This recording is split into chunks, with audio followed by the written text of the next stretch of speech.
Donc le thème qu'on a choisi de développer, enfin qu'on nous a demandé en fait de développer ce matin dans le champ de la prévention des risques professionnels dans le secteur maritime, c'est la question du risque chimique, notamment dans le cadre du secteur des pêches.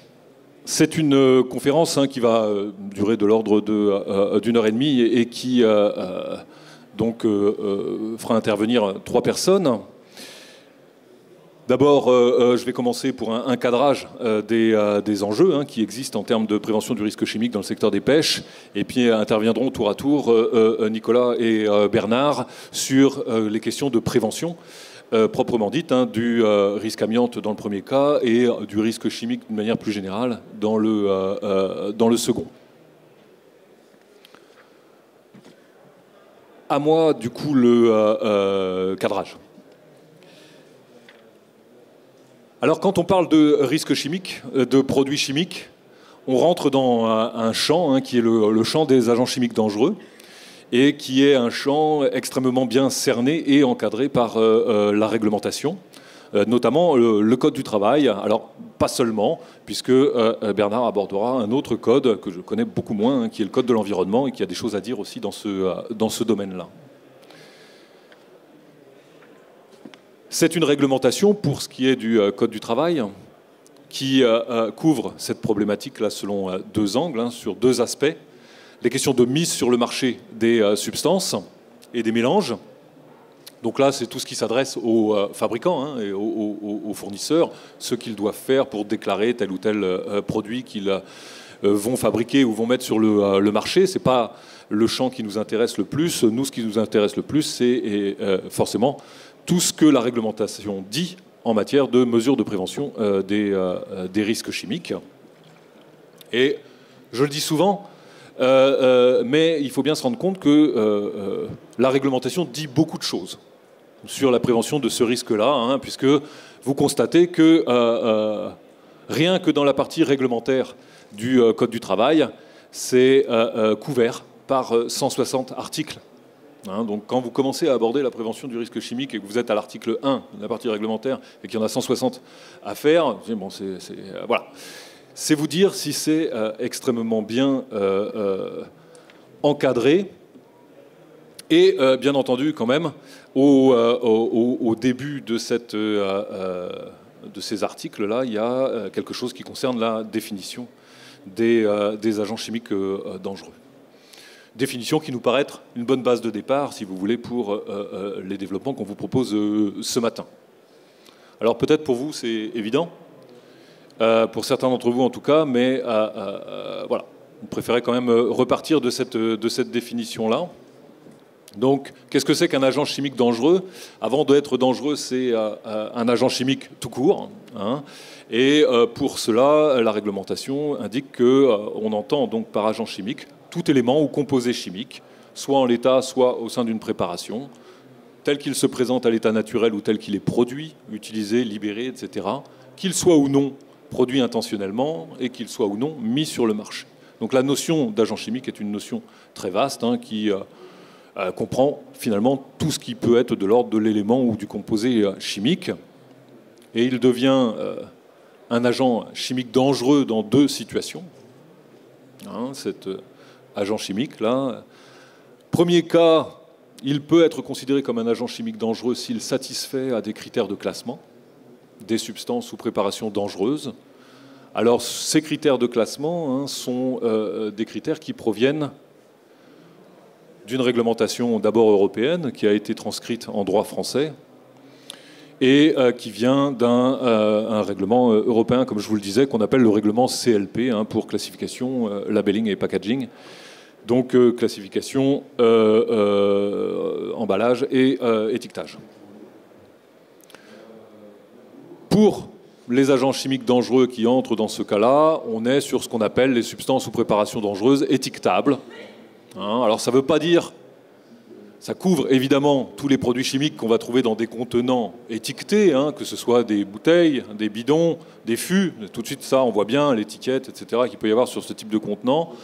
Ça ne s'adresse pas qu'à ce type de produits, ça couvre aussi d'autres matières, d'autres substances, qui vont éventuellement pas se présenter de cette manière-là, mais par exemple, si on prend le gasoil, ça rentre dans le champ des substances ou préparations dangereuses étiquetables également, même si techniquement on ne le trouve pas dans des bidons étiquetés.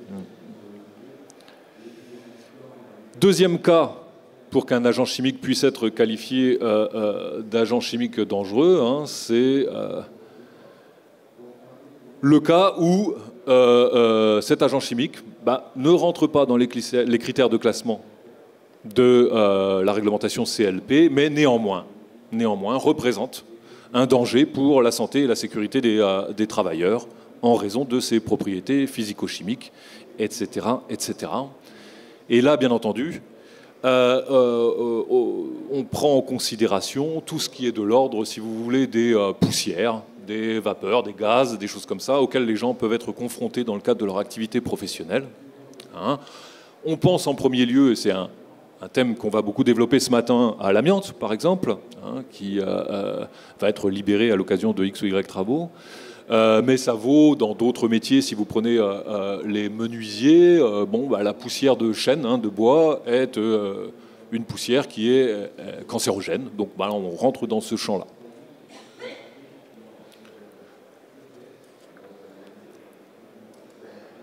Ce que l'on peut en retenir, c'est que finalement la notion d'agent chimique dangereux telle qu'elle est définie par la réglementation couvre un champ très très vaste, puisque ça va finalement s'appliquer à toutes les substances, préparations, fumées, vapeurs, déchets, poussières, aérosols liquides, qui représentent un danger pour les travailleurs.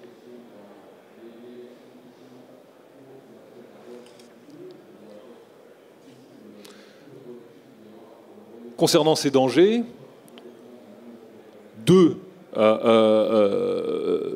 y a deux dangers, si vous voulez, qui vont pouvoir entrer dans cette... que l'on va prendre en considération, si vous voulez. Il y a, quand on parle de produits chimiques ou d'agents chimiques dangereux, c'est les dangers de type à effet immédiat. Un produit qui est explosible, s'il explose, c'est un effet immédiat. D'accord ? Et ce sont des effets dont la réalisation, du coup, relève de l'accident. Et on a les produits ou les agents chimiques dangereux qui présentent des dangers à effet différé. Par exemple, un produit cancérogène. Bon, ce n'est pas lors de la première exposition, a priori, que vous allez développer un cancer. Voilà. C'est des effets malheureux qui peuvent s'envisager, qui doivent s'envisager dans le temps. C'est lié à la répétition d'exposition. Et souvent, les symptômes apparaissent postérieurement à ces expositions. D'accord ? Et dans ce cas, on est plutôt sur des problématiques de maladies professionnelles.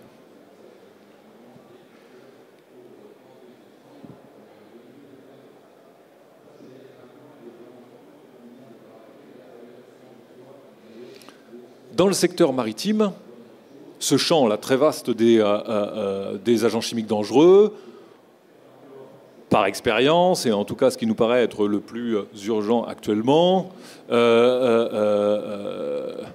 être réduit, si vous voulez, à deux problématiques principales. D'un côté, l'amiante, effectivement, et de l'autre, la nature et les conditions d'utilisation des substances ou préparations dangereuses étiquetables qu'on trouve à bord des navires de pêche. C'est un champ un peu réduit, qui est quand même un peu réduit, mais vaste. Concernant les substances ou préparations dangereuses étiquetables. Alors de quel danger parle-t-on ?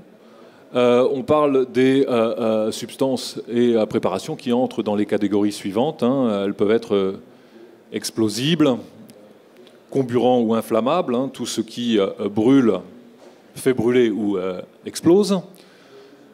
Il y a tout ce qui empoisonne également, les toxiques, les nocifs, les sensibilisants, les allergènes. Il y a une catégorie aussi extrêmement importante qu'on appelle les CMR, donc les cancérogènes, mutagènes et reprotoxiques. On a aussi les produits qui rongent, de type corrosif ou irritant.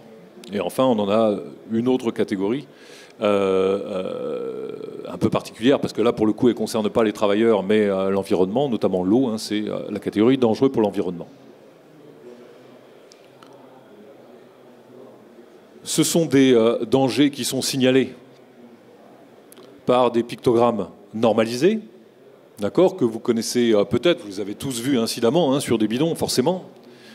Ils étaient, jusque vers 2015, entre noir sur fond orange, dans des carrés, hein, et depuis 2015, ils ont tous été remplacés par des pictogrammes noirs sur fond blanc, dans des losanges cernés de rouge.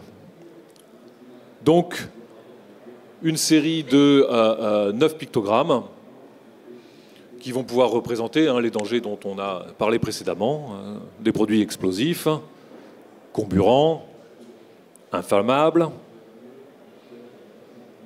les produits toxiques avec la tête de mort qui généralement quand même bon, alerte hein, les gens, les produits nocifs signalés par un point d'exclamation qui a l'inconvénient de pouvoir servir à d'autres types de dangers, hein, vous le voyez en dessous, c'est aussi un pictogramme qu'on utilise par exemple pour les sensibilisants cutanés. Vous avez les sensibilisants respiratoires qui sont signalés par une silhouette.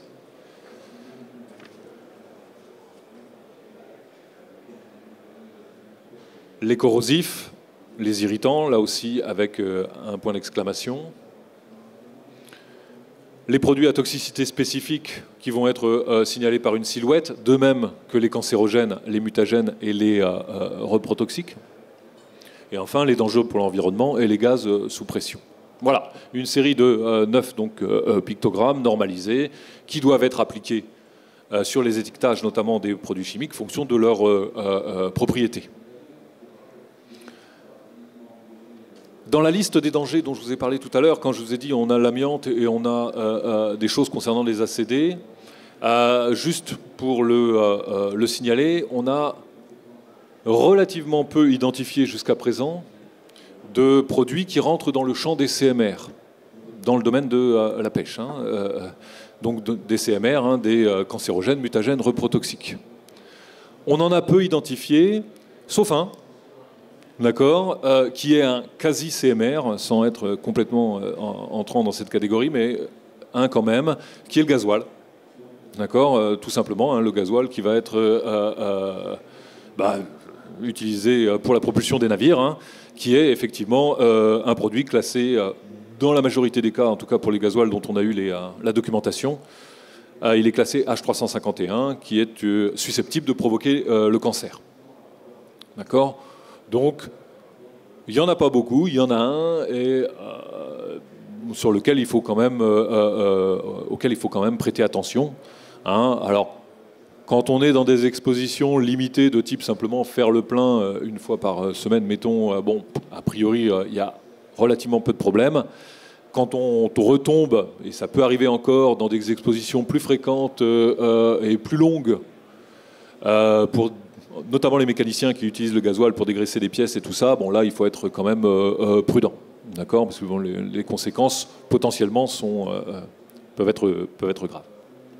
Voilà, juste une aparté sur les CMR. Pour revenir à mon problème, donc sur les ACD qu'on trouve sur les navires de pêche. Quelques constats hein, concernant ces produits-là.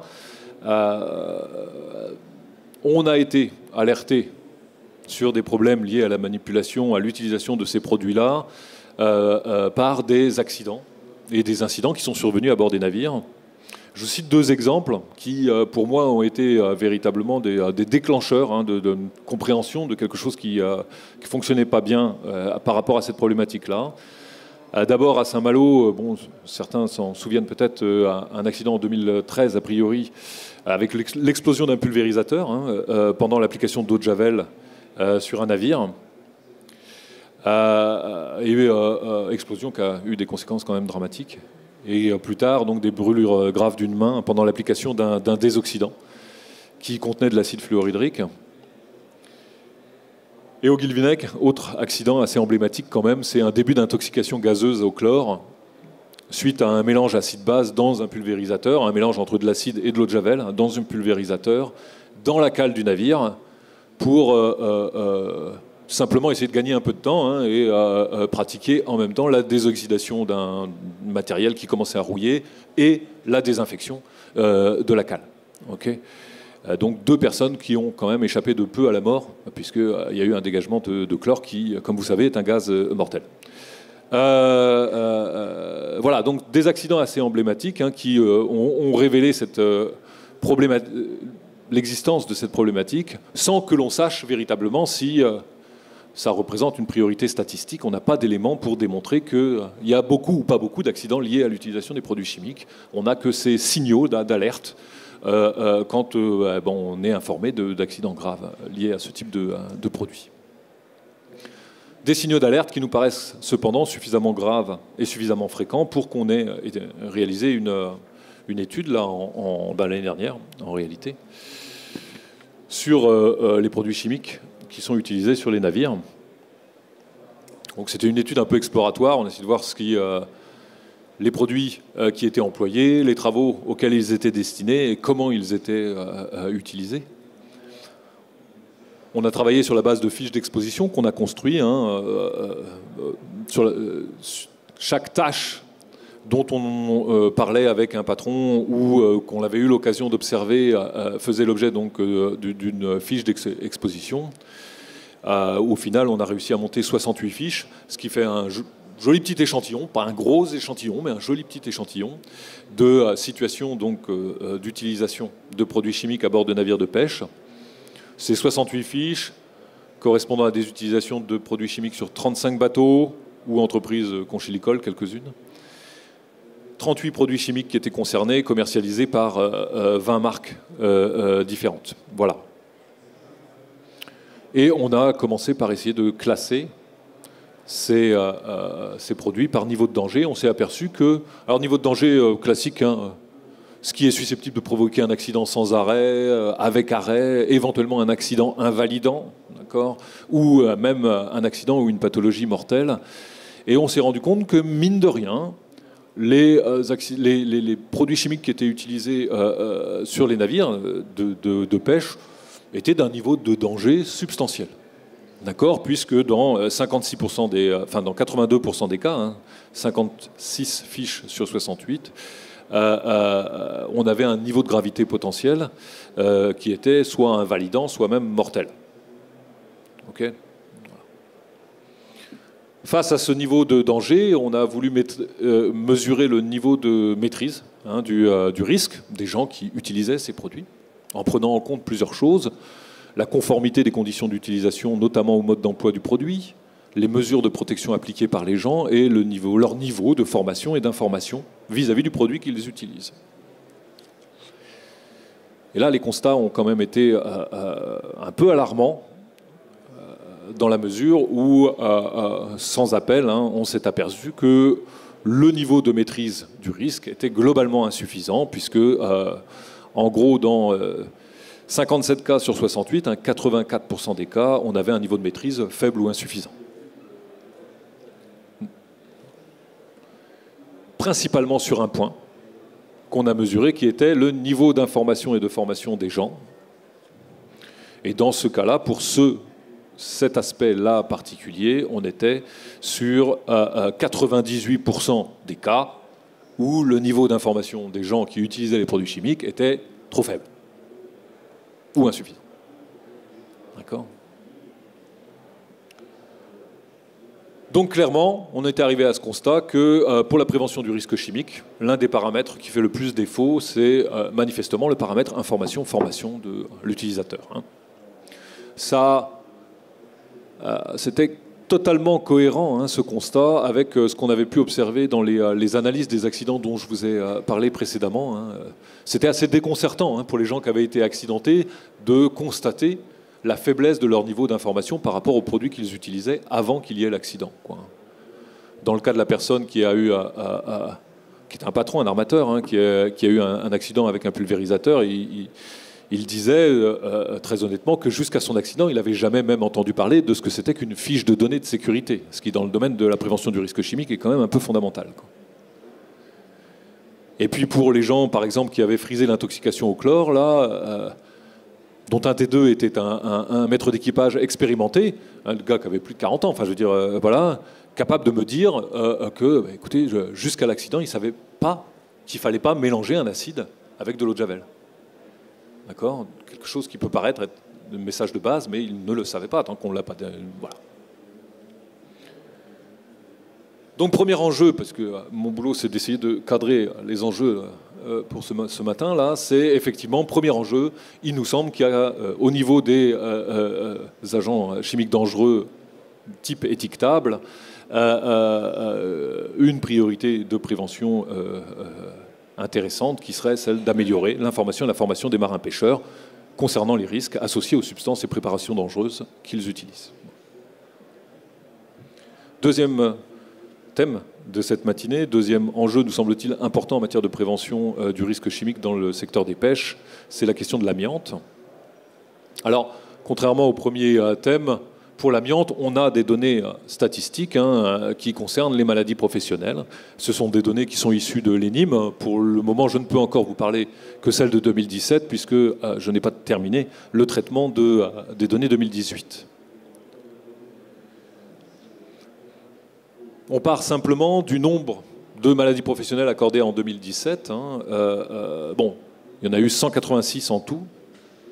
Et sur ces 186, vous constatez que les maladies professionnelles liées à l'amiante constituent la deuxième cohorte, le deuxième en nombre d'importance. Il y en a eu 47 sur ces 186 qui ont été reconnus en 2017. La deuxième, donc, source de maladies professionnelles la plus importante et qui touche une population particulière. On parlait d'effets différés tout à l'heure, puisque ça touche principalement des gens plutôt plus âgés, au-delà de 60 ans, et le plus souvent retraités. Donc ça fait probablement, c'est lié, ces affections-là, à des expositions passées.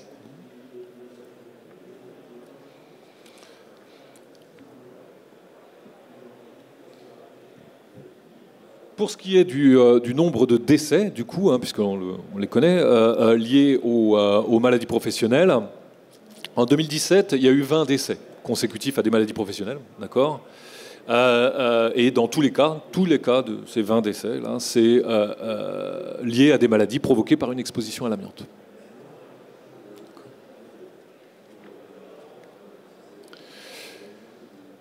De fait, si vous voulez, ça remet l'amiante comme une priorité de prévention. D'accord ? L'enjeu, c'est supprimer le risque d'exposition à l'amiante. Alors là, il y a un flou. Il y a un flou parce que très clairement, on se dit, mais attends, l'amiante, c'est un problème du passé. Elle est interdite en France depuis 1997 ou 1999, voilà, donc c'est un problème du passé. Si ça se trouve, on paye simplement le prix d'exposition passée. Sauf que, en fait, on n'est pas si sûr que ça. D'accord ? C'est probable, mais on n'est pas si sûr que ça. Et comme on est dans le domaine du risque majeur, puisque c'est un risque mortel, ok ? En fait, il n'y a pas de place. Pour le flou, il n'y a pas de place pour le doute.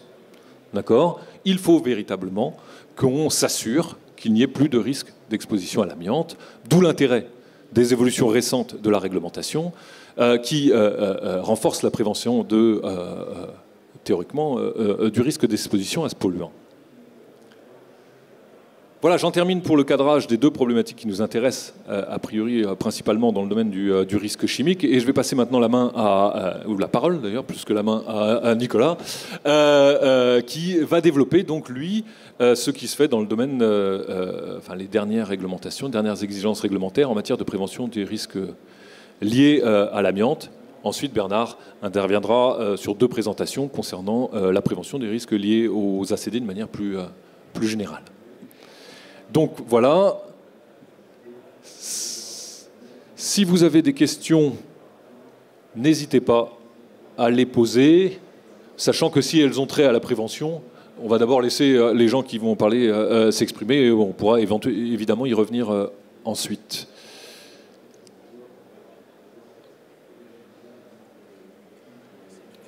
Écoute, moi je me sers de ma souris. Tu peux utiliser aussi les flèches, mais ça, tu vois, ça fonctionne. Okay.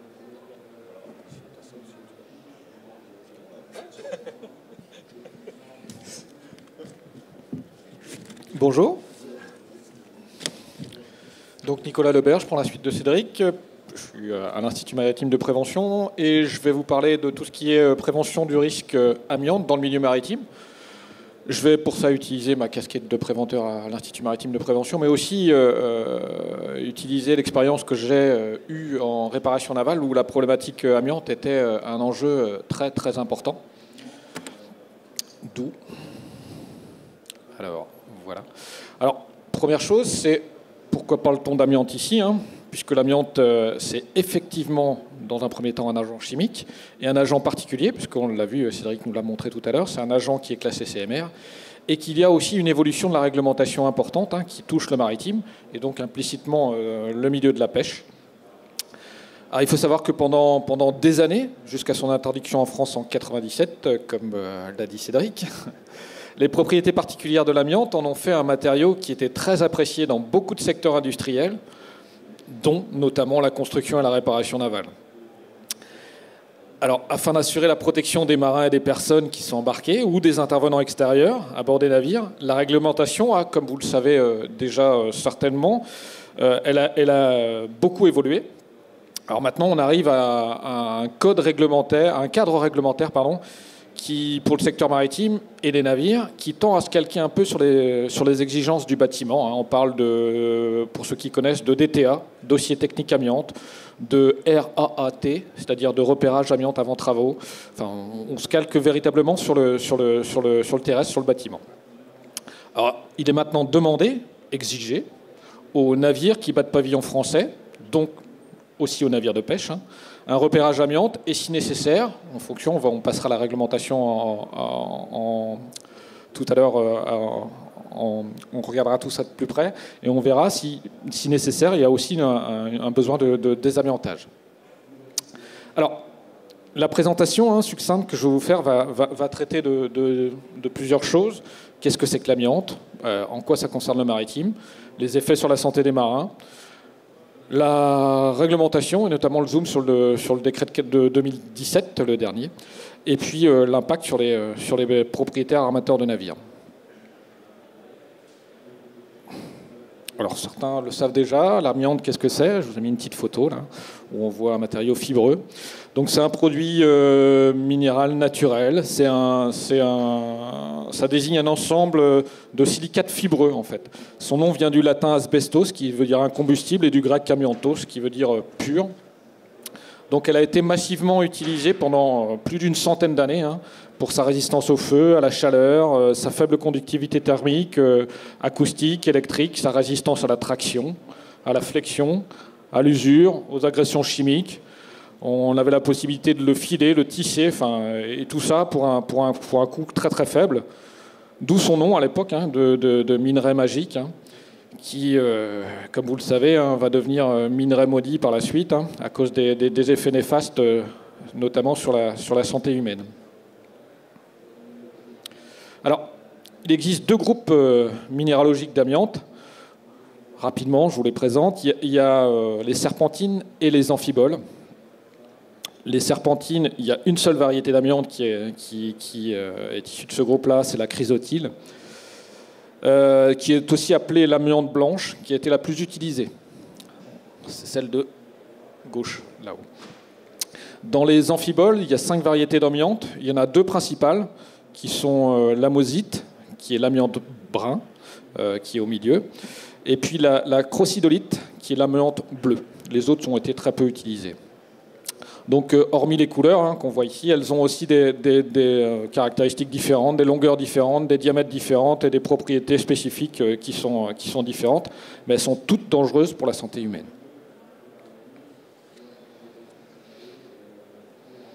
Alors, je ne sais pas si on voit bien. Ici, je vous ai fait une petite représentation au microscope électronique de fibres d'amiante à côté d'un cheveu. Donc ce qu'on voit, c'est que c'est beaucoup plus petit, c'est de 400 à 2000 fois plus petit qu'un cheveu humain. On dit que dans 1 gramme d'amiante, on a à peu près 1 milliard de fibres. Ce sont les fibres, si elles sont libérées dans l'air, et c'est bien ça le danger, ces fibres-là, elles sont invisibles, vous vous en doutez bien, et en plus elles sont inodores. Puis en plus, il y a d'autres problématiques qui sont par exemple l'impossibilité d'avoir une lecture en direct via un détecteur qu'on pourrait imaginer. Par exemple, d'une concentration de fibres dans l'air, on ne peut pas l'avoir en lecture directe. Alors, en quoi ça concerne le maritime? Comme je l'ai évoqué précédemment, nous avions là un matériau miracle, peu cher, donc il a été utilisé massivement dans la construction navale. Alors, en réparation navale, j'avais essayé de lister les matériaux susceptibles de contenir de l'amiante, et c'est par rapport à plus d'une centaine, plusieurs centaines de prélèvements qu'on avait réalisés sur tout type de navires, principalement des navires marchands, mais aussi des gros navires de pêche. Alors j'ai une petite liste là, plus ou moins exhaustive.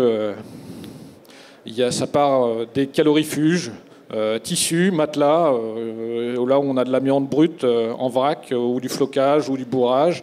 On a des silicates de magnésie, on a des tresses, tout ce qui est tresses pour les portes de chaudière notamment, les tresses de presse-étoupe, les joints plans de clingérite. Il y a des peintures, on parle beaucoup de peintures bitumineuses, peinture noire un peu épaisse aussi, qui contenait de l'amiante. On a du béton réfractaire, contenait de l'amiante aussi. Il y a des pâtes à joints, des cartons par flamme, des douilles sur des mèches de safran ou de lignes d'arbres, des garnitures de frein, pour beaucoup, sur les guindeaux, sur les treuils, sur les bossoirs. Dans les tableaux électriques également, du support de matériel électrique dans les tableaux, des passes-câbles électriques, des chapes. Enfin, il y avait des dalles des revêtements de sol en vinyle amianté aussi, des cols, des mastiques, voilà, et des faux plafonds, des cloisons en marinite. Pour le moins qu'on puisse dire, c'est qu'on pouvait en avoir dans beaucoup d'endroits du navire, avec somme toute une concentration plus importante en machines. Je vous ai mis quelques petites photos. Toutes ces photos-là ont été positifs amiante. On voit un joint plane, là, rouge, des dalles de sol sur un navire de commerce, des tresses, du matelas. Alors le matelas qu'on a au milieu, je crois qu'il était positif, pas simplement en amiante, mais aussi en fibre céramique réfractaire, qui est voilà, un peu le pendant industriel de l'amiante naturelle. Alors, toutes les variétés d'amiante sont cancérogènes, mais l'inhalation de fibres d'amiante peut également entraîner d'autres maladies, comme l'asbestose ou les plaques pleurales. La photo de droite là, que j'ai, je ne sais pas si on voit clairement, ça montre une radio des poumons avec une pathologie qui est liée à l'amiante. Alors, comme mécanisme toxicologique, alors on a des fibres d'amiante qui sont constituées de faisceaux de fibrilles qui vont se séparer très facilement sous l'effet de choc, d'usinage, de frottement, de meulage, etc., qui vont former un nuage de poussière très fine, qui vont être bien souvent invisibles à l'œil nu. Et c'est la dimension des fibres qui va être déterminante pour évaluer les effets sur la santé. Plus une particule, plus une fibre va être petite, plus elle va pouvoir pénétrer profondément dans l'appareil respiratoire. Et plus les fibres sont longues et fines, plus l'organisme a des difficultés ensuite à les éliminer. Et plus elles sont dangereuses.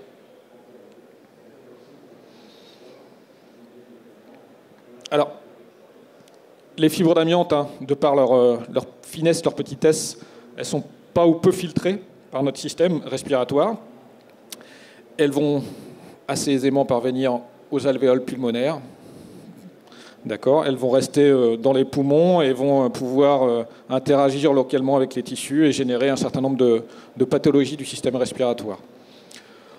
Tout ça en fonction d'un certain nombre de critères. Une fibre est dangereuse à partir du moment où elle a une longueur qui est supérieure ou égale à 5 microns, un diamètre qui est inférieur à 3 microns, et puis ensuite il y a une dangerosité par rapport à la longueur sur le rapport longueur-diamètre. Voilà. Cédric en a parlé rapidement. Les maladies professionnelles, donc il y en a deux types, les maladies qui sont au tableau 30 bis et les maladies qui sont au tableau 30. Donc les plus graves sont celles qui sont au tableau 30 bis, cancer du poumon, mésothélium, qui sont des pathologies progressives et qui peuvent se manifester avec un temps de latence qui est de 20 à 40 ans, voire plus. Pour le mésothéliome, c'est le seul facteur de risque avéré. Le seul facteur de risque avéré, c'est l'amiante, et uniquement l'amiante. Pour le cancer bronchopulmonaire, ce risque est très largement accru. Il y a eu plusieurs études là-dessus, avec une exposition combinée amiante-tabac. Pardon. J'ai pas fini. Il y a d'autres pathologies qui sont non cancéreuses. C'est le tableau 30, maladie bénigne. C'est l'inhalation de fibres d'amiante qui peut entraîner soit l'asbestose, qui est une maladie typique d'une exposition prolongée à l'amiante. C'est le tissu pulmonaire qui va se scléroser. Et du coup, ça va réduire potentiellement fortement les capacités respiratoires. Et puis il y a aussi les plaques pleurales, qui sont des lésions du tissu pleural. Alors, on l'a vu, les dangers de l'amiante existent dès qu'il y a émission de fibres, et ne sont pas uniquement pour les personnes qui se chargent du désamiantage, mais pour toute personne qui potentiellement est amenée à réaliser une maintenance ou un entretien sur des matériaux contenant de l'amiante. Ici, je vous ai mis une petite photo là, sur une maintenance mécanique sur un gros navire, pas un navire de pêche, mais un gros navire, où il y avait des frottements de la chaîne de manœuvre du palan sur un calorifugage et qui n'avait pas été analysé. Donc ça a généré un arrêt du travail et puis une analyse du matériau. C'était un matériau qui potentiellement pouvait contenir de l'amiante. Alors, la réglementation, je vais d'abord vous parler de l'interdiction. Alors, en France, en 1996, en France est promulguée la première obligation de diagnostic amiante. Il y a un décret qui est relatif à cela, à la protection de la population contre les risques sanitaires liés à une exposition à l'amiante, qui sera étendue au diagnostic et au repérage amiante qu'on connaît actuellement dans le terrestre. Puis en 1997, la France, avec d'autres pays européens, 7 autres pays européens, l'Allemagne, l'Italie, le Danemark, la Suède, les Pays-Bas, la Norvège et la Suisse, interdisent complètement l'amiante. Ils en interdisent la fabrication, l'importation et la commercialisation. En Europe, ça a été un peu plus tardif, puisque la totalité des pays de l'Union européenne n'a interdit l'usage de l'amiante qu'en 2005. Dans le monde, c'est pas aussi simple que ça. Et dans le monde, il y a toujours d'autres pays qui continuent d'utiliser l'amiante. On parle des ex-pays membres de l'Union soviétique, la Chine, le Canada, le Brésil, le Zimbabwe et d'autres.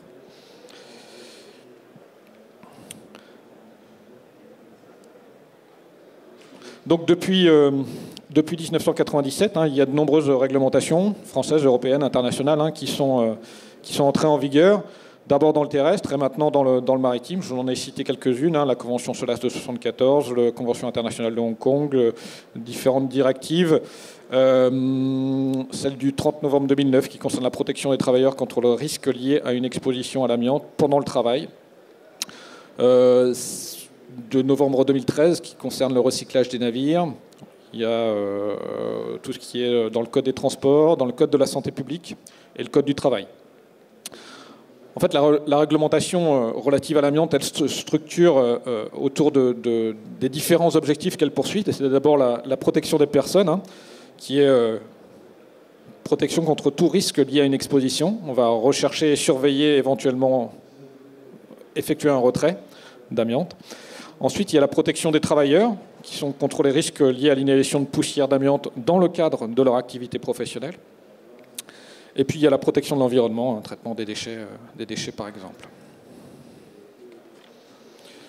Alors, on va maintenant s'intéresser plus spécifiquement aux dernières réglementations qui obligent les armateurs au repérage de l'amiante à bord des navires. Voilà, on est sur un cadre réglementaire qui est naissant, mais qui est amené à se durcir pour venir se calquer sur celui existant dans le bâtiment. On a le décret, et je vais le passer plus spécifiquement en revue, parce que c'est ceux qui intéressent beaucoup en ce moment à la pêche. Le décret 2017-1442 du 3 octobre 2017, qui est relatif à la prévention des risques liés à l'amiante à bord des navires. L'arrêté du 20 décembre 2017, qui est lié, puisque c'est un modèle de grille d'évaluation et un contenu du rapport de repérage. L'arrêté du 8 janvier 2018, qui est relatif aux modalités d'accréditation des organismes d'inspection, l'accréditation COFRAC. L'arrêté du 19 juin 2019, donc qui vient de paraître, qui est relatif, lui, au diagnostic amiante avant travaux.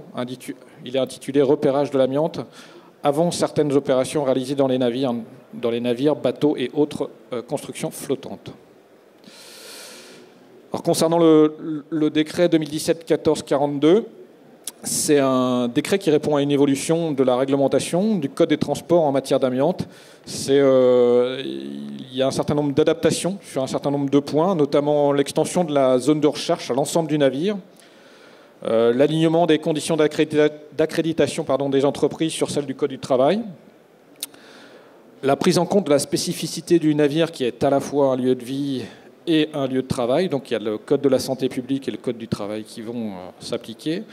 L'alignement de la méthode et des valeurs limites d'exposition professionnelle du Code des transports sur celle du Code du travail.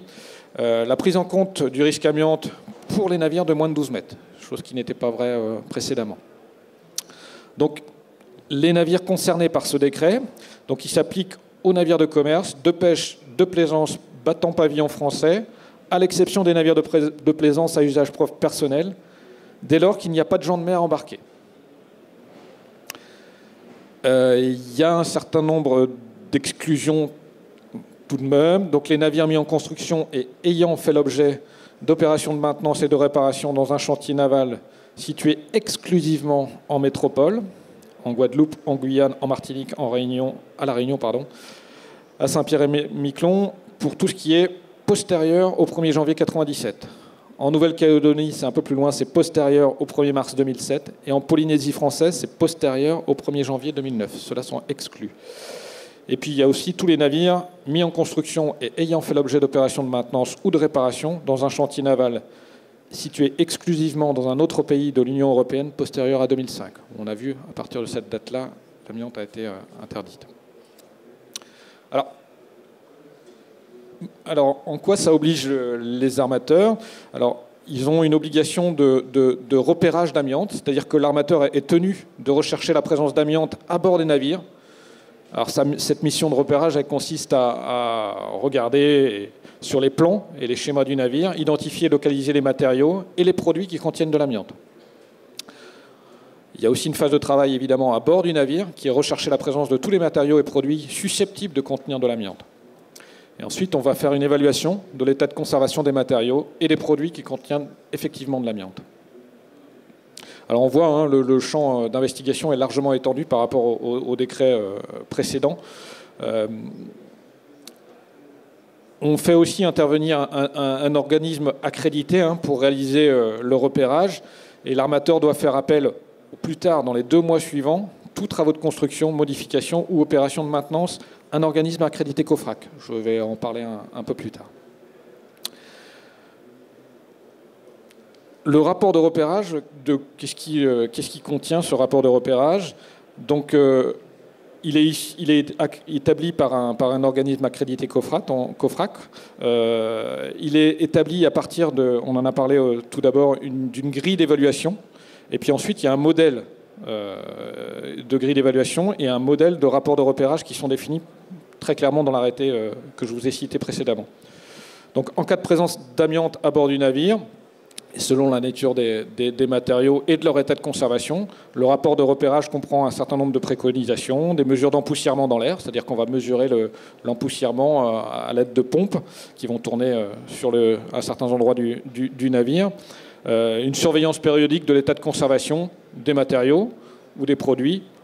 Ça peut aussi éventuellement aller jusqu'au retrait du matériau amianté. Alors, on a parlé d'organismes accrédités COFRAC. Donc pour l'instant, on en a, c'est sur le site du COFRAC, on est à 7 organismes ou entreprises qui sont accrédités COFRAC. On a ADX Group, APAVESA, Bureau Veritas, Exploitation, Décret Industriel. On a Atos Solutions Nord-Pas-de-Calais, FDMC et WE Group. Donc c'est une liste qui évolue au fur et à mesure. Maintenant, on en est à 7. Voilà. Le temps que ces entreprises ou groupes obtiennent ces accréditations. Donc ce sont les seuls qui sont habilités à faire ces diagnostics. J'ai oublié, il y a un certain nombre de sanctions aussi qui peuvent s'appliquer aux armateurs en cas de si on ne fait pas ce diagnostic amiante à bord des navires. Donc on est sur des sanctions pouvant aller de 1 500 € par une personne physique à 7 500 € pour une personne morale. Voilà. Alors, je termine. Où en est-on aujourd'hui ? Donc il y a une publication récente d'un arrêté qui date du 19 juin 2019 qui est relatif au repérage de l'amiante avant certaines opérations qui est réalisé sur les navires ou sur les bateaux, qui est vraiment très récent, qui fait que on est un peu en retard. Il y a de nombreux navires de pêche qui n'ont pas encore fait ce diagnostic amiante. Pour cette raison, c'est que l'habilitation COFRAC des différents organismes et entreprises aussi a pris du temps. Ils n'avaient pas forcément connaissance. Je sais qu'il y a un certain nombre de comités régionaux ou locaux qui ont fait des rencontres avec ces entreprises ou organismes. Voilà, on est sur quelque chose qui se met en place, mais on n'est pas encore dans les clous de la réglementation, c'est-à-dire qu'on a encore un certain nombre de navires de pêche qui n'ont pas réalisé ce diagnostic. Pour des notions de coût, je crois qu'on est sur quelque chose qui doit être entre 700, 800 €, 1000 € pour certains, pour des petits navires, avec une immobilisation du navire allant jusqu'à 2-3 heures à peu près pour réaliser un diagnostic. Voilà ce que je pouvais dire sur l'amiante.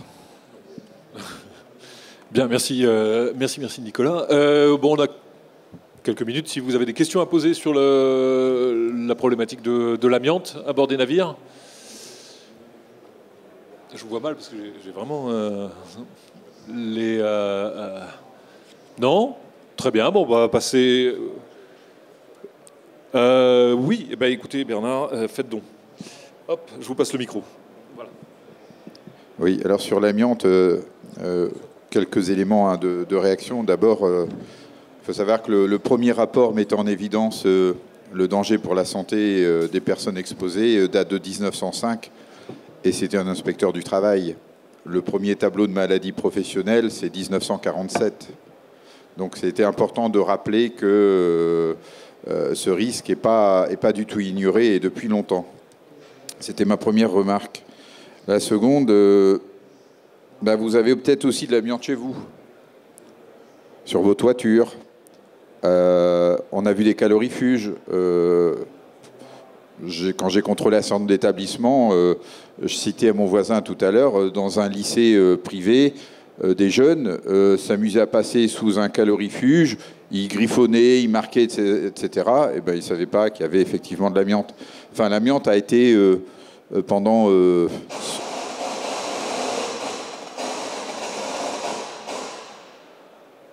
70 ans, excusez-moi, c'est l'effet amiante, ça. Pendant 70 ans, 80 ans, quasiment partout vendu. Et j'avais vu une publicité qui vantait la maison 100% amiante. Vous aviez les couvertures anti-feu pour protéger les pompiers. Enfin, vous voyez, donc le risque amiante, c'est quelque chose d'extrêmement important. Dans les cuisines, il y avait des plaques que les grands-mères utilisaient par rapport pour garder le chaud. Et je vois Sylvie Roux qui effectivement pine de la tête. Donc peut-être autour de chez vous, il y en a. Donc je pense que l'exposé, c'était important parce qu'il ne faut absolument pas le négliger. Toujours sur l'amiante, mais ça a été partiellement dit, c'est que les comités, certains comités des pêches diffusent sur leur site déjà des fiches d'information. Et pour ce qui est des directs Bretagne, Pays de la Loire, de la DIRM et d'un certain nombre d'acteurs, on est en train de travailler aussi pour diffuser de l'information sur ce qui a été dit, sur le diagnostic, le repérage avant travaux, de manière à vulgariser au mieux auprès de vous, qui êtes dans la salle, mais aussi auprès des autres interlocuteurs, ce que dit la réglementation. Mais c'est extrêmement important. Et pour terminer, je vais dire aussi, c'est que la réglementation se met à jour pour les marins. Parce qu'avant, le nombre de fibres auquel un marin pouvait être exposé était supérieur au nombre de fibres pour lequel un salarié terrestre était exposé. Donc il y a une évolution, mais c'est extrêmement important. Enfin voilà, je voulais compléter plus par quelques remarques le sujet. Puis je crois que je vais changer de côté pendant ce temps-là. Merci Bernard. Du coup, je vous invite à prendre votre place pour la dernière intervention concernant la prévention du risque chimique et notamment l'action de l'inspection du travail dans ce domaine-là. En fait, je souhaiterais aussi réagir par rapport à la première intervention avant, si vous permettez.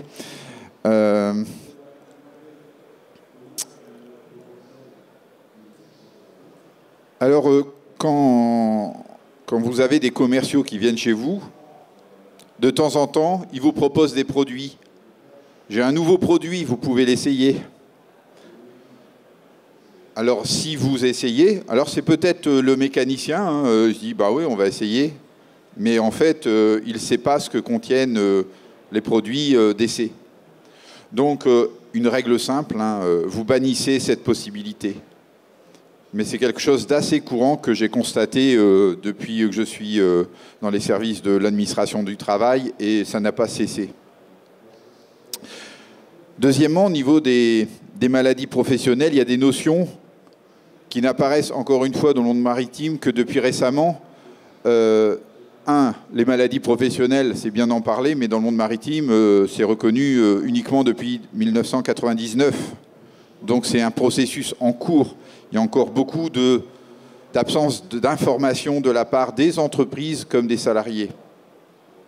Troisièmement, si vous avez été attentif à la jurisprudence de la Cour de cassation, comme je dois l'être dans mes fonctions, c'est vrai, je ne me suis pas présenté, je le ferai après, mais il y a eu un arrêt extrêmement important de septembre 2019 qui étend ce qu'on appelle le préjudice d'anxiété à tous les toxiques.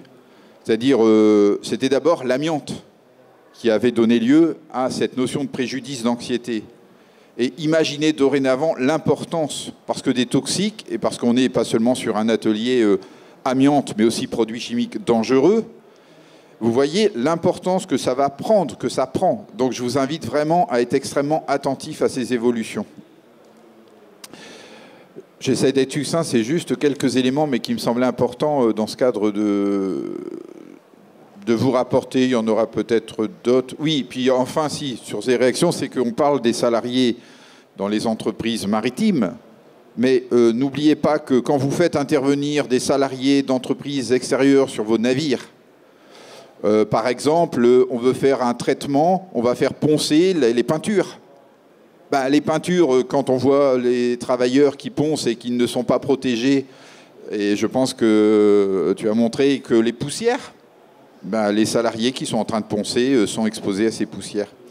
Et donc, dans une vie professionnelle, il y a de multiples expositions. Donc c'est extrêmement important dans la vie professionnelle comme dans l'autre vie. C'est pour ça que j'ai fait un écho à l'amiante et tous les produits chimiques qu'on peut trouver. C'est extrêmement important. Ils sont partout, donc il faut être extrêmement vigilant. Alors voilà, avant de commencer donc mon intervention sur le sujet de certains des pouvoirs de l'inspection du travail, je voulais signaler quand même l'excellent travail, je le pense, sinon je ne le dirais pas, les gens me connaissent, de l'Institut maritime de prévention, et notamment là, sur l'étude qui a été faite par rapport au risque chimique. C'est extrêmement important. Ce sont des éléments de connaissance qui vous serviront, qui nous serviront, nous, en tant qu'acteurs responsables pour faire qu'il y ait de la prévention, mais ce sont des outils de connaissance extrêmement importants. Et deuxièmement, je voulais souligner aussi l'excellente collaboration qu'on peut avoir dans ces travaux depuis plus d'une décennie. Alors oui, Bernard Martin, historiquement, je suis le premier inspecteur du travail maritime de Bretagne, puisque avant, c'était l'administration maritime qui faisait office d'eux. Et puis, depuis quelque temps, je suis le référent maritime pour la Directe Bretagne et Pays de la Loire. Pour un développement de l'ensemble des missions, ce sera une autre fois, puisqu'il faut que j'aborde quand même le sujet. Alors, je ne vais pas trop vous parler des pouvoirs de la fonction habituelle, parce qu'en fait, je pense que la plupart des personnes dans la salle les connaissent. Ce sera résumé sur un slide. Mais en fait, là, on fera quand même état de ce que le Code de l'environnement donne comme moyen aux agents de l'inspection du travail pour intervenir sur ce sujet. Excusez-moi. Alors d'abord, le rappel très rapide, mais l'information des salariés, c'est quelque chose, vous le comprenez au vu de ce qui a été dit, d'essentiel, d'obligatoire, au travers, là on va rapidement, de la fiche de données de sécurité, mais en fait l'employeur a l'obligation d'établir une notice d'information. C'est-à-dire il ne suffit pas de dire, voilà la fiche de données.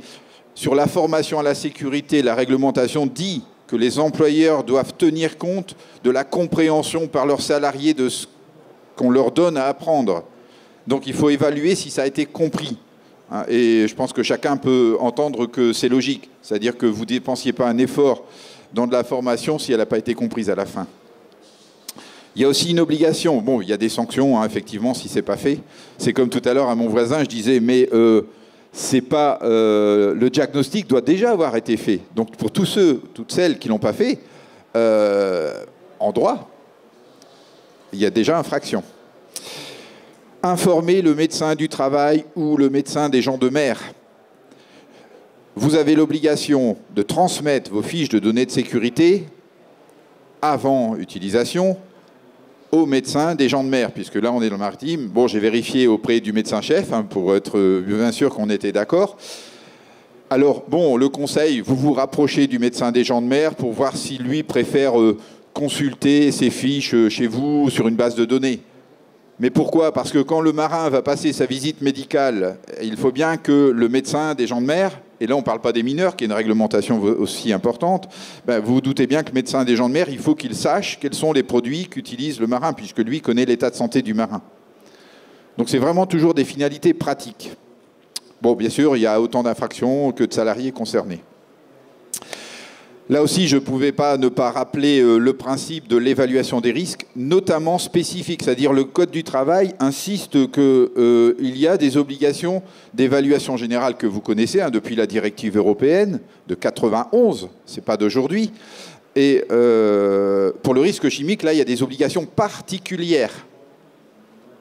Donc là, je liste les éléments de la réglementation. L'employeur prend en compte notamment, bien sûr, les propriétés des agents chimiques qui sont présents et utilisés dans l'entreprise, les informations relatives à la santé et sécurité communiquées par le fournisseur, et notamment la fiche de données de sécurité. Il doit vous la fournir gratuitement et en français, et mise à jour.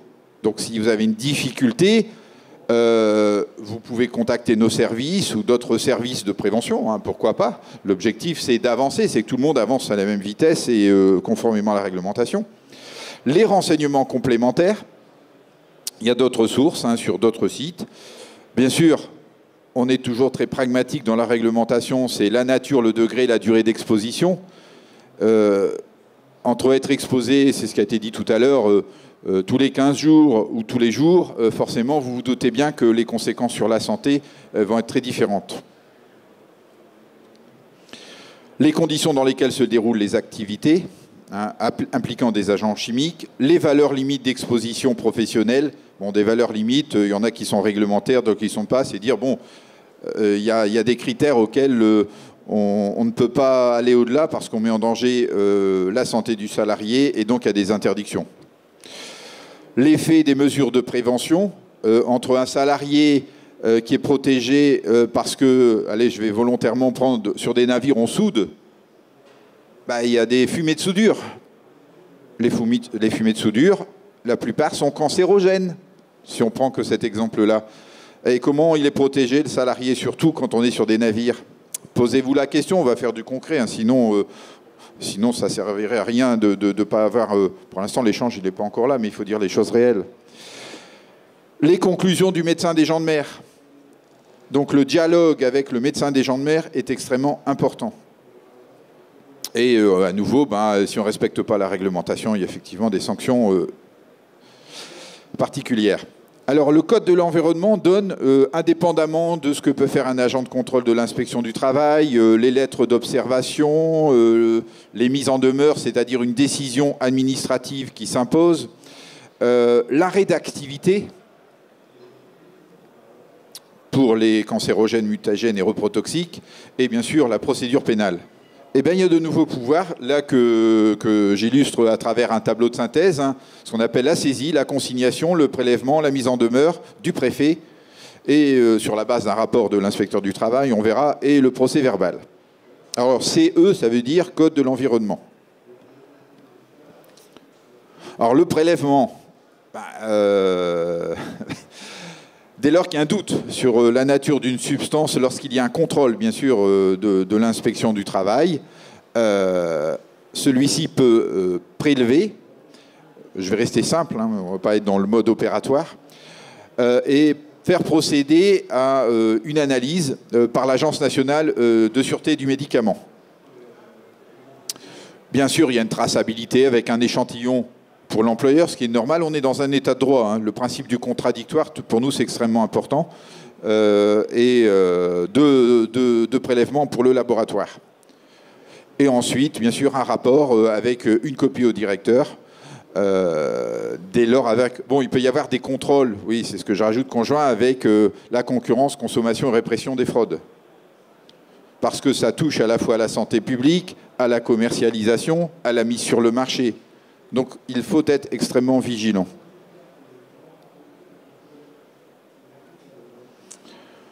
La consignation. Vous savez ce que c'est tous, hein, une consignation. Le mot, là, il se comprend. L'objectif, hein, c'est de vérifier, après une analyse sur les substances ou les mélanges ou les articles, de ce qu'ils sont réellement, avec une durée de la consignation de 15 jours. Et bien sûr, il y a une levée de la consignation qui est possible. Alors j'ai trouvé que c'était intéressant de faire figurer que les frais d'analyse sont à la charge du détenteur.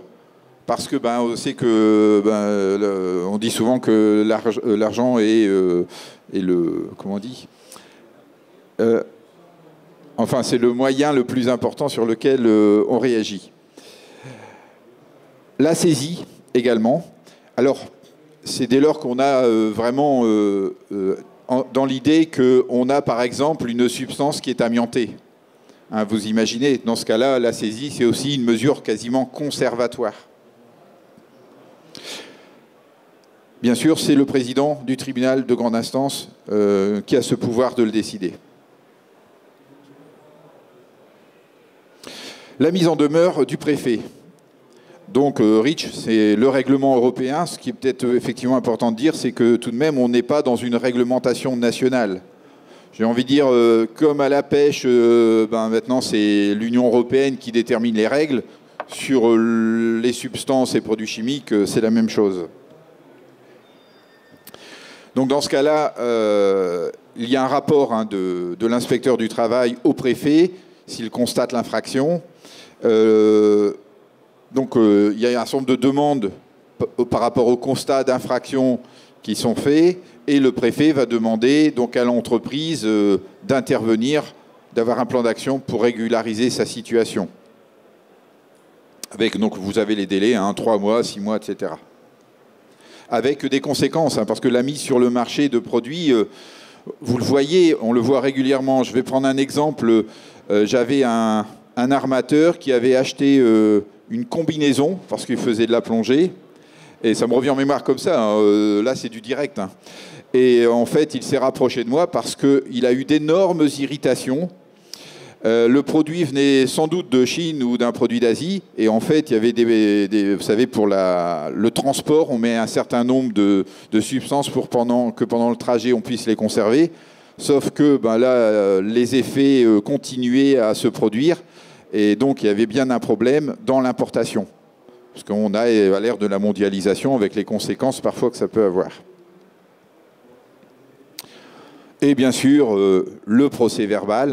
Bien sûr, c'est l'opportunité du procureur de la République de donner des suites. Mais je pense qu'il est vraiment important pour nous, comme pour vous, c'est bien que ces produits, ces substances sont dangereuses. Elles ne sont pas innocentes. Ce sont des produits méchants. Alors, je fais référence à une campagne que menait aussi la CARSAT. Vous avez 2 affiches là, à gauche et à droite, hein, sur le nouvel étiquetage qui vient de l'INRS. Hein, je vous rappelle que sur le site de l'INRS, vous pouvez aussi avoir pas mal d'informations. Donc, vous voyez, 3 mois d'emprisonnement et 20 000 € d'amende. L'objectif, ce n'est pas de réagir à l'importance de la sanction, c'est de se dire que si le législateur met une sanction aussi importante, c'est que là, il y a un enjeu de santé. C'est ça le message à chaque fois du législateur. Hein, il faut comprendre pourquoi, parce que si on s'arrête juste dire il y a une sanction, non. S'il y a une sanction importante, c'est parce qu'il y a des enjeux de santé importants. Bon, des contraventions. Hein, et l'étiquette, je suis encore dans les délais, ça va ? Vous voyez, bon, il faut que j'accélère. L'étiquette, c'est extrêmement important, mais on en reparlera. Les agents de contrôle sont habilités et le Code de l'environnement, sans parler du Code du travail, prévoit tout de même 6 mois de prison et 7 500 € d'amende en cas d'obstacle à l'exercice des fonctions d'un agent de contrôle. Là aussi, c'est significatif et vous comprenez pourquoi. Alors, des acteurs, parce qu'on intervient en réseau, vous doutez, et l'ensemble de ces administrations peuvent se communiquer toute information. Donc l'ADREA, la direction départementale de la protection des populations, les douanes, la police judiciaire, la CARSAT, le médecin des gens de mer, pour ce qui relève de notre secteur. Et enfin, pour ce premier diaporama,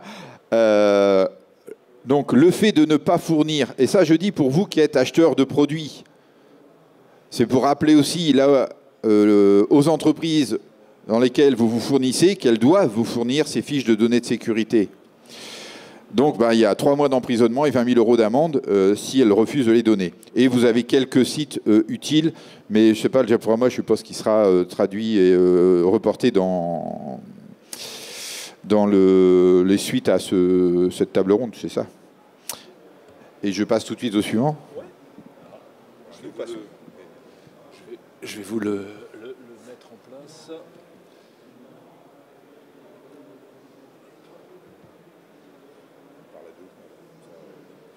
Ah oui, vous avez raison.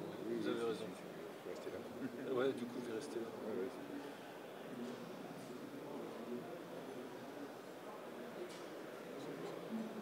Oui, ça va être parfait.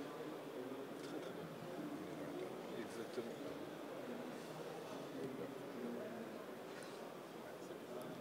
Allez. Faut aussi, Alors on sera à 2 voix quand même. En fait, le diaporama a été terminé récemment et il y a des choses qu'on partage. Donc le deuxième micro peut-être, comme ça. C'est bon Bernard, je vous remercie. Bon. Il y en a 5 pour 3. Voilà. Alors, vous parlez d'information. Juste avant, moi j'ai envie de redire... on a parlé d'un patron armateur à Saint-Malo qui a été victime gravement, avec les conséquences, hein, on peut les dire. Hein, il a perdu un œil, son avant-bras, etc. Mais quelques années avant, c'était un marin qui a été victime d'une explosion aussi d'un pulvérisateur.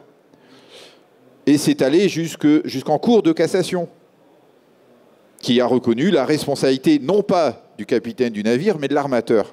Mais l'objectif, ce n'est pas d'en arriver là. Mais à ce moment-là, ça n'avait pas encore suscité une réaction. Par contre, et on en reparle un peu après, mais c'est pas grave, on se répétera un peu, là c'était à Saint-Malo, le comité local des pêches de Saint-Malo de l'époque a été un acteur qui a vraiment contribué à ce qu'on puisse agir auprès des patrons, on y reviendra. Donc, ayant constaté que le risque chimique est important, nous avons en 2011, avec une mise à jour en décembre 2017, vous le trouverez sur le site, sur plusieurs sites, hein, établi une fiche d'information sur le risque chimique dans le secteur maritime, où vous retrouverez l'ensemble des éléments. Ah, ça s'affiche pas. Ah, si ça s'affiche pas... je suis désolé, je vous la remontrerai après, parce que moi, ça s'affiche sur l'ordinateur. Bon, il y a un modèle, il y a une fiche d'information, c'est dommage, sur le site de la Direct Bretagne, mais aussi on peut faire la publicité, c'est d'un agrégateur de liens qui s'appelle 20 000 liens sur la mer. Hein, pour ceux qui ne connaîtraient pas. Donc il y a cette fiche avec une mise à jour et elle est co-signée par la DIRM, NAMO et les 2 directs. C'est important parce que vraiment les administrations travaillent ensemble. Alors en 2014, tu en as parlé, hein, et peut-être que tu veux commenter, puisque c'est vous qui avez organisé. Oui, alors ça a été extrêmement collégial à l'époque, donc suite à l'événement dont on a parlé, c'est l'accident grave là, dont on a parlé, et a été mis en place des formations à destination des armateurs et patrons sur la prévention du risque chimique à bord de leurs navires, sachant que c'était des formations qui étaient attaquées sous l'angle de leur responsabilité d'employeur, hein, effectivement, ce que vous êtes censé faire dans le domaine de la prévention du risque chimique en tant qu'employeur. Et à l'époque, ça a été une démarche assez vertueuse qui, bon, il y a eu 2 sessions d'organiser, hein, tout le monde n'y a pas participé, il faut être clair, mais il y a quand même 2 sessions d'organiser. Et ça marchait parce que, effectivement, ça a été relayé et même réellement co-organisé avec le comité départemental des pêches de l'Ille-et-Vilaine. Et bon, voilà, c'est quand même une action qui a montré aussi que la prévention du risque chimique devait s'appuyer, si vous voulez, enfin, oui, c'était important que ça puisse s'appuyer sur une prise de conscience des professionnels ou des représentants des professionnels en local pour qu'on puisse faire quelque chose, sachant que c'était une démarche qui était encadrée par ailleurs par un genre de comité de pilotage, si on veut, qui intégrait le service de santé des gens de mer, la Directe, la DML, indépendamment, enfin l'IMP et le comité départemental. Voilà. Et du coup, c'est quand même un modèle. Pour terminer sur la diapositive, là, qu'on a repris très récemment, là, parce que vous voyez, il y a eu un creux entre 2014 et 2019, là, qu'on a repris très récemment, en collaboration cette fois, là encore, avec un acteur local, le comité régional des pêches de Normandie, pour organiser quelque chose à Cherbourg, là, à destination, là encore, des patrons et des armateurs, et ma foi, ça a collé, quoi. C'est vraiment... Bon, c'est moi qui les organise. Et si vous voulez, le recrutement était assuré et la promotion était assurée par le comité régional des pêches. Et bon, quand vous avez 15 patrons et armateurs face à vous pour une demi-journée sur cette problématique-là, moi qui connais assez bien ce secteur d'activité, j'estime que c'était une jolie réussite. Hein. Voilà. Alors... En 2018, il faut savoir qu'il y a, la Direction générale du travail et la Direction des affaires maritimes considèrent qu'il y a, on va dire, des axes stratégiques. Il y a notamment celui du risque de chute à la mer, hein, avec les équipements de protection individuelle contre le risque de noyade, et celui du risque chimique, qui est une priorité. Donc, la Directe Pays de la Loire, avec les agents de contrôle des Pays de la Loire, ont choisi ce sujet-là en lançant d'abord une campagne d'information auprès des professionnels, tous les professionnels du secteur maritime, avec au départ un courrier d'information en distinguant les grands armements, hein, qui ont davantage de moyens pour saisir la problématique des petits armements. Donc sur les gros armements, c'est un rappel des principes et des obligations générales, avec, en accord avec l'Institut maritime de prévention, une réorientation via le courrier sur l'IMP pour les gros armements qui en auraient besoin. Pour les petits armements, pêche et conchyliculture, un courrier plus pédagogique, en fait, avec un auto-questionnaire pour s'interroger. En fait, c'est aussi une aide à la prise de conscience, parce que nos patrons, on les connaît. Ils utilisent leurs produits, allez, je vais faire une caricature, mais comme la ménagère, malheureusement c'est encore au féminin bien souvent, qui à la maison va utiliser des produits chimiques qui sont peut-être dangereux, mais qui ont une bonne odeur et une belle image. Mais derrière, on a quand même des produits chimiques importants. Et pour les patrons, c'est vous qui le disiez, ils vont prendre un produit, c'est du bleu, c'est du noir, on finit par plus savoir ce que c'est. Donc 150 courriers ont été envoyés. Les agents de contrôle, et la campagne est toujours en cours, ont procédé à des contrôles. Et grosso modo, ça reprend ce qui a été dit tout à l'heure. Le risque est globalement ignoré, sous-estimé. Alors ce n'est pas le fait seulement qu'il soit ignoré, le fait qu'il soit sous-estimé. Et intéresse faiblement les professionnels. Pourtant, tout à l'heure a été fait état du risque à effet différé. j'ai ajouté les critères de la multi-exposition. Donc, dans les entreprises, mes collègues, et moi-même aussi depuis le temps, avons constaté quasiment l'absence d'information, l'absence de formation pratique et appropriée. Hein. L'objectif, ce n'est pas d'avoir une formation généraliste, mais bien pratique et appropriée en lien avec le travail réel. L'absence d'évaluation des risques. Et là, tout à l'heure, je vous ai montré qu'il y avait une obligation particulière. Alors, j'insiste sur ce mot parce que lorsqu'on va devant le juge pose la question, pour être simple, est-ce qu'il y a un texte particulier? Parce que s'il y a un texte particulier, les conséquences peuvent être plus graves pour celui qui est mis en cause. En parallèle donc de l'action de contrôle,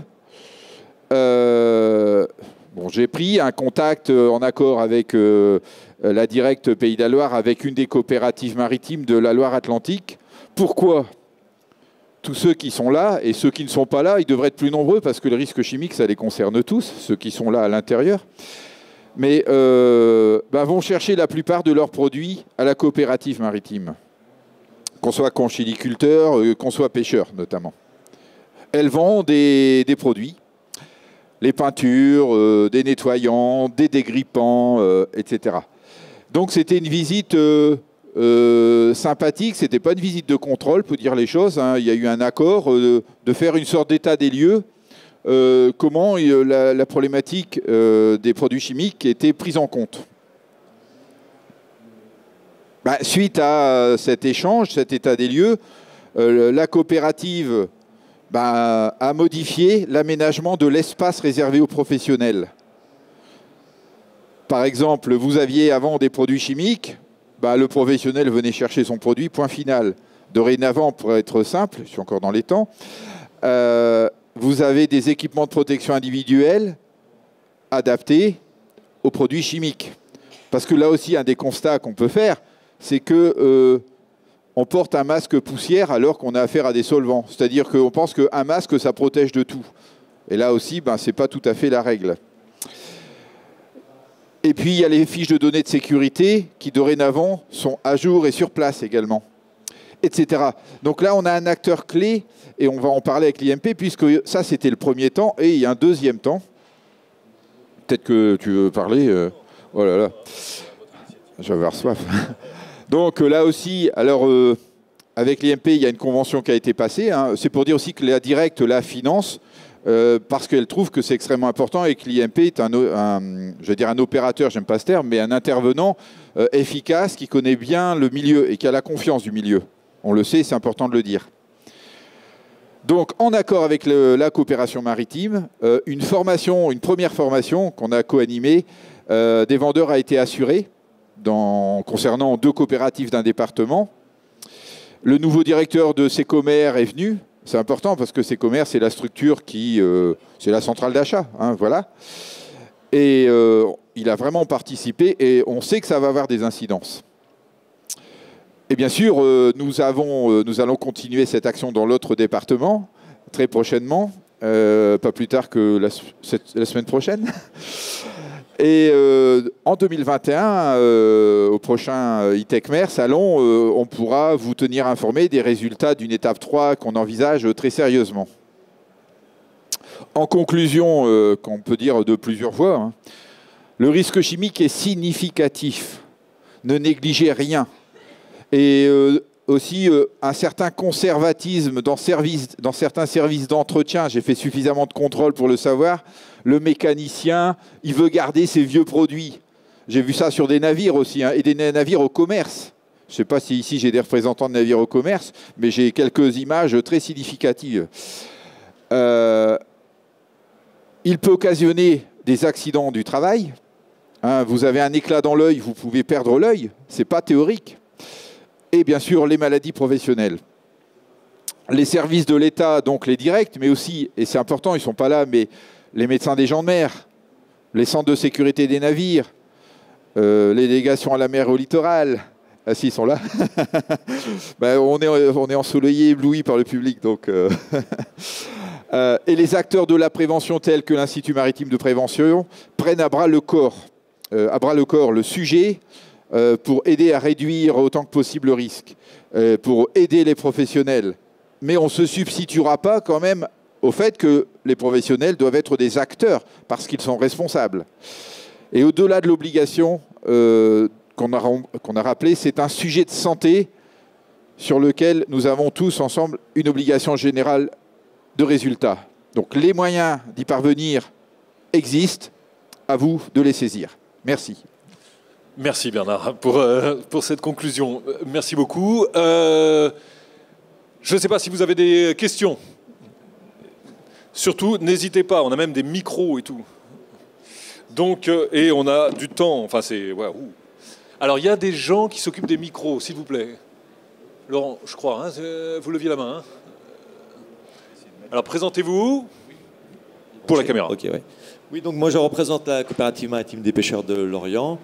Et donc, nous, à la COP de Lorient, on est très sensibilisés sur les produits chimiques. Et on est toujours en recherche un petit peu de nouveaux produits sans pictos.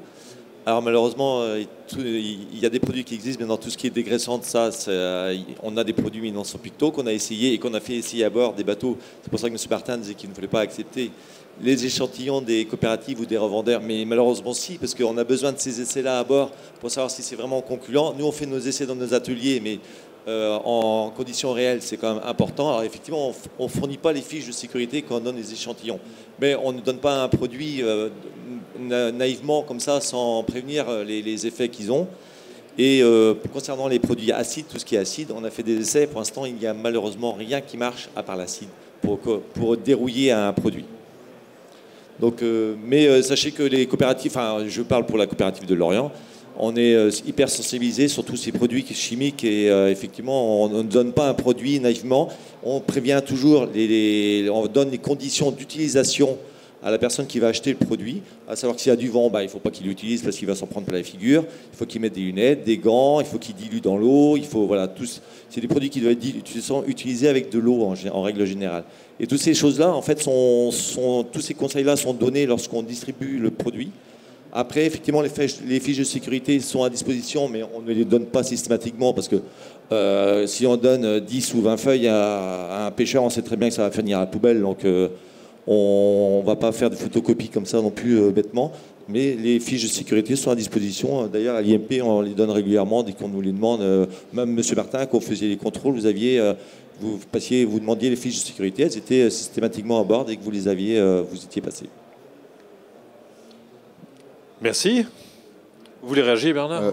Juste partiellement, c'est que, donc je ne parlerai pas de la coopérative, la vôtre, mais l'intérêt de la formation, réellement, concrètement, parce on est dans de la formation, donc de l'échange, et ce n'est pas le côté coercitif, etc.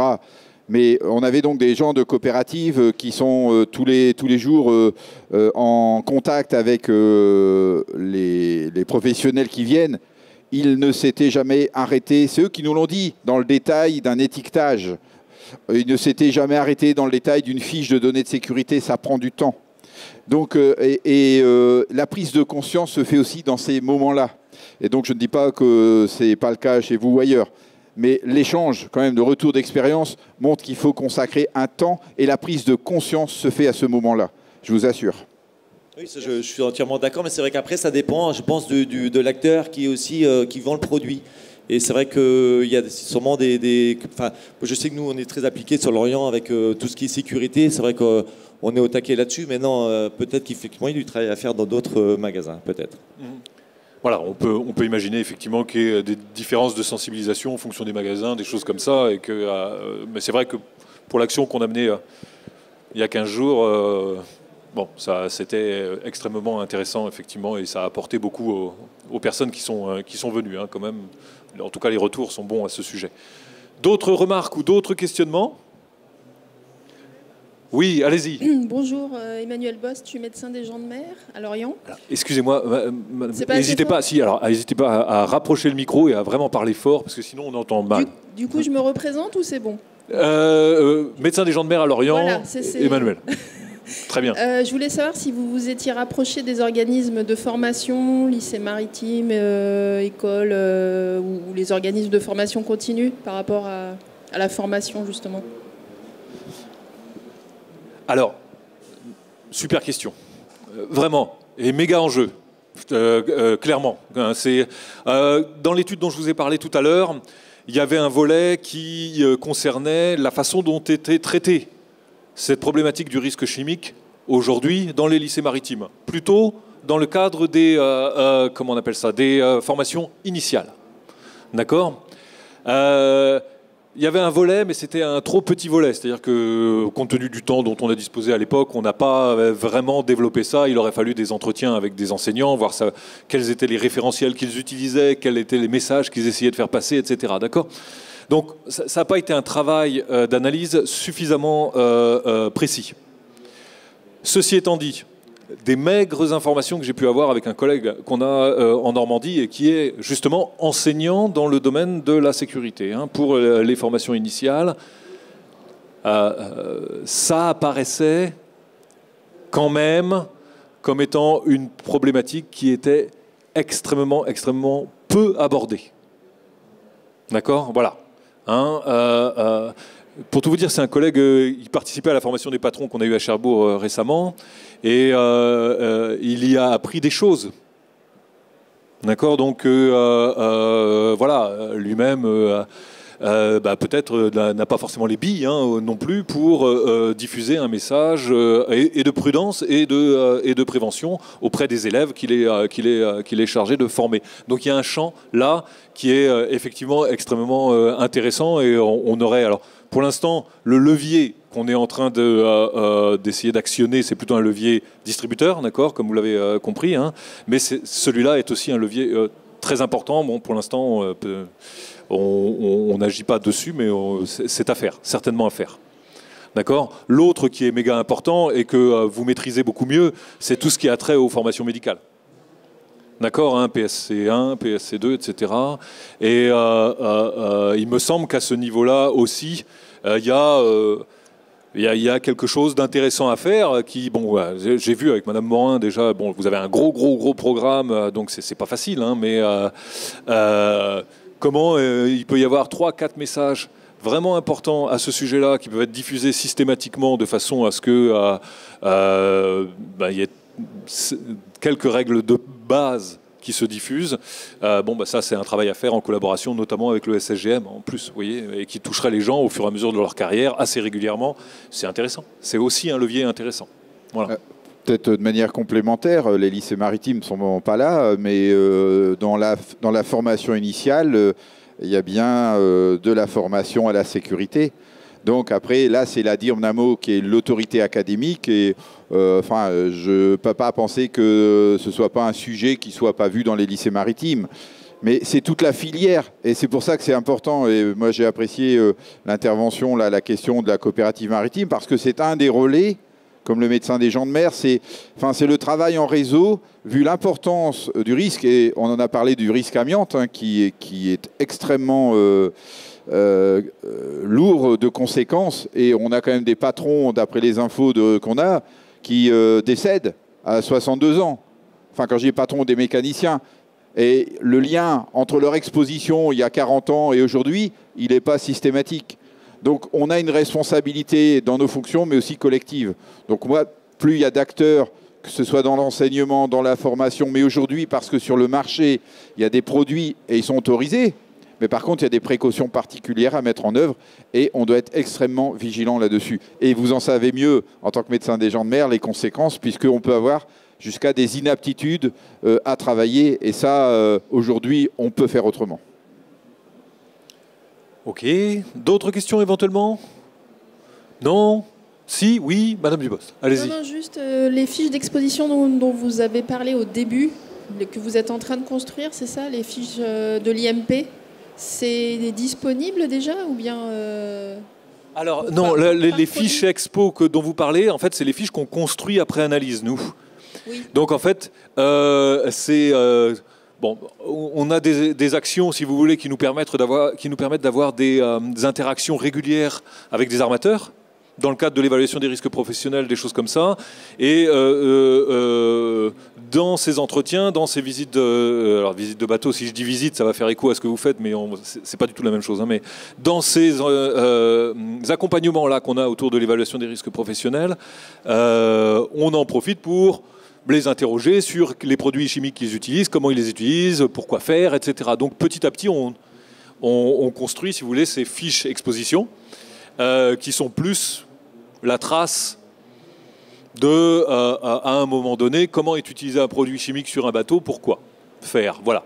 Donc elles ne sont pas destinées du tout à être diffusées. Elles sont destinées simplement à être compilées dans une base de données pour avoir une espèce de diagnostic, là, un peu en temps réel, des évolutions qu'on a vis-à-vis des produits chimiques sur les navires qu'on est amené à croiser, si on veut, quoi, hein. Voilà. Ce qu'on va diffuser, par contre, on n'a pas eu l'occasion de le dire, a priori, d'ici à la fin de l'année, c'est une fiche effectivement spécifique à la problématique de l'acide. D'accord, donc des désoxydants qui sont utilisés à bord, Laurent les rappelait tout à l'heure, parce que là on a des dérives quand même qui sont importantes et on estime que c'est quelque chose sur lequel il faut absolument qu'on mette l'accent. D'accord, bon, c'est voilà, par rapport à un certain nombre de produits et tout, il faut vraiment qu'on arrête parce que on va vraiment avoir des pépins. Les entreprises doivent avoir une démarche active avec leurs fournisseurs. Sous prétexte parfois d'efficacité, des commerciaux vendent des choses plus dangereuses. Donc là, le service commercial, avec, comme on a dans la salle, une responsable d'un service de sécurité, doivent travailler de concert pour être vigilants. Parce que le commercial, il vient dans l'atelier, il discute, et puis voilà, il introduit des produits un peu comme ça en vrac. Donc le principe de substitution, et souvent c'est à coût même inférieur. Donc on fait de l'économie en la matière. Très bien. Oui, Laurent. Oui, juste la tendance quand même sur les produits, les dégraissants. En fait, la tendance quand même est au bio sans pictogramme. Hein. Donc nous, on est vraiment dans la recherche du produit sans pictogramme. Donc la tendance va dans ce sens-là. Et notamment les armements maintenant sont de plus en plus de demandeurs de produits bio. Hein. On va vers le bio. Donc il existe maintenant des produits, des dégraissants bio. Les deux inconvénients, c'est qu'ils sont chers, effectivement, et l'action du produit est beaucoup plus longue qu'un produit chimique. Mais on a maintenant à la coopérative des produits bio-dégraissants. Seulement, on n'a pas rien pour l'acide. Donc une illustration concrète, effectivement, du principe de substitution, là, hein, d'aller vers quelque chose qui est moins dangereux, avec les difficultés que vous avez signalées en termes de prix et éventuellement d'efficacité. On y vient en produit bio, mais c'est très long. Super. Et puis, ça demande beaucoup de travail de la part de nos fournisseurs, parce qu'on leur demande effectivement depuis quelques temps déjà d'avoir des produits biologiques. Mais eux, de leur côté, ne sont pas prêts. Ils sont pas prêts du tout à avoir ces produits-là. Donc, quand on leur a demandé de nous fournir des produits bio, ils n'en avaient pas. Donc on leur a dit, vous allez trouver des produits biologiques, vous allez travailler là-dessus. Donc on a maintenant un produit qui est bio, qu'on a essayé chez nous, qui fonctionne très bien, mais il est très cher. Enfin, vous parliez du coût, le coût pour la santé des personnes qui sont exposées, lui, il est irrémédiable, irréversible. Donc je pense qu'il y a un levier, et sans parler des conséquences de la responsabilité qui peut être mise en cause pour les maladies professionnelles, pour les accidents et pour le non-respect des obligations de substitution, notamment pour les CMR. Très bien. D'autres remarques ou questions? Non? Parfait. Il est exactement midi. Oui, moi, volontairement, mais c'est parce que j'ai une affection particulière pour les techniciens qui travaillent derrière les caméras. Je voulais remercier aussi les personnes qui sont en train de filmer. C'est bien normal d'autre part. Merci. Parce que font partie des invisibles, comme des tas de gens dans les entreprises qu'on ne voit pas forcément, mais c'était important de saluer leur travail. Je me le permets. Merci Bernard, vous avez bien fait. Vous avez bien fait. Bien, écoutez, merci à tous d'être venus. Hein, et puis écoutez, bon salon. Voilà.